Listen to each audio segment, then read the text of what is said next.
انوکھا انتقام۔ رات کے سائے گہرے ہو رہے تھے۔ شہر کی سنسان گلیوں میں ایک تیز رفتار سیاہ کار برق کی طرح گزری اور ایک سنسان عمارت کے سامنے آ کر رک گئی۔ کار سے ایک نوجوان اترا۔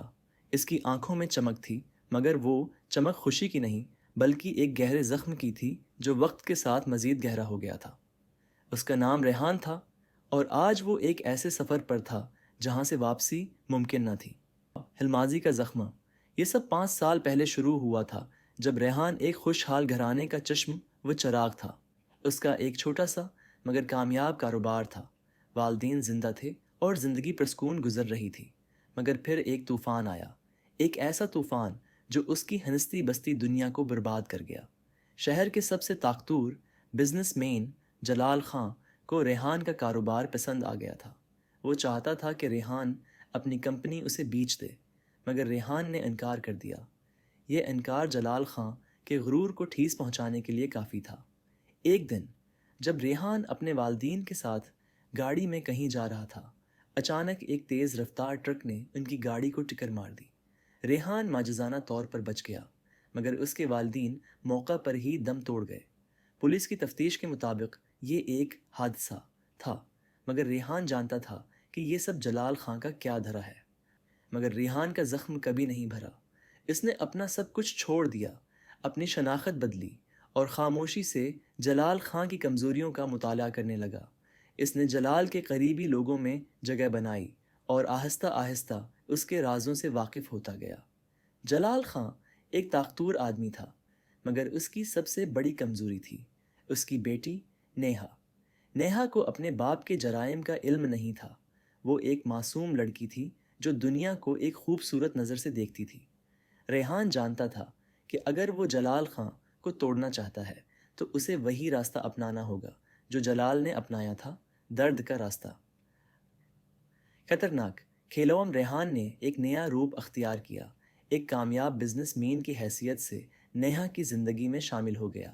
نیہا اس کی سادگی اور ایمانداری سے متاثر ہوئی اور جلد ہی اسے دل دے بیٹھی۔ دوسری طرف جلال خان کو یہ رشتہ پسند نہیں تھا، مگر نیہا کے ضد کرنے پر وہ خاموش ہو گیا۔ کچھ ہی مہینوں میں نیہا اور ریحان کی شادی ہو گئی۔ جلال خان کو اس شادی میں کوئی چال نظر نہیں آئی، مگر حقیقت میں یہ سب ریحان کے انتقام کا حصہ تھا۔ اس سب سے بڑا دھوکہ شادی کے کچھ دن بعد ریحان نے وہی حرکت دہرائی جو جلال نے اس کے ساتھ کی تھی۔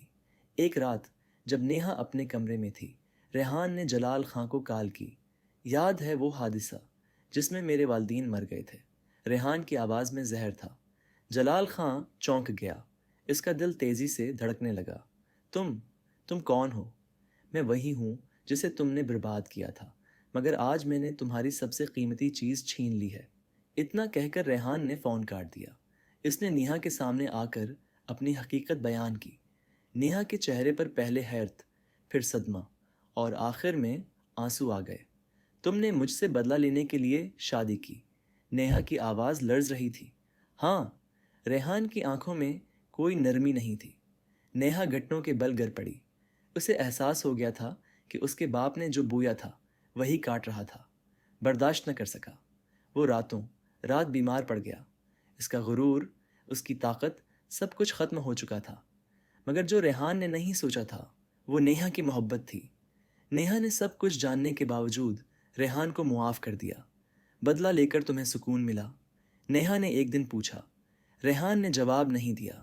وہ جانتا تھا کہ اس کا دل اب بھی بے چین تھا۔